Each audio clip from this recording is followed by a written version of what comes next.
Are you ready for a quiz? Wow, isn't she beautiful? Woo!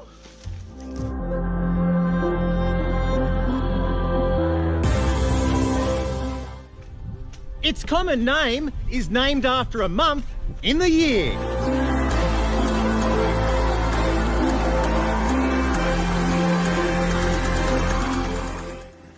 In the southern states, it is deciduous, but in these northern areas of Queensland, it can be evergreen.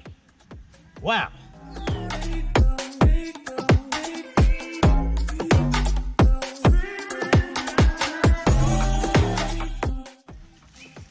Wow, its total height gets to 2.5 meters.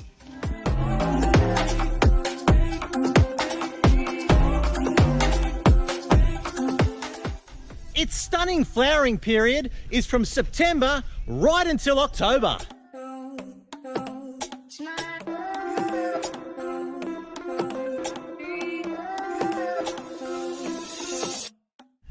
Wow, check out these flowers, so prolific.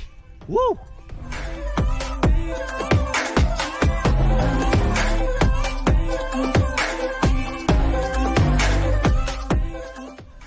So guys, what do you think? The answer is the Spirea cantoniensis lanceata, the Maybush. It originates from southeastern China and shows off these magnificent flowers right through October. Wow, let's enjoy it.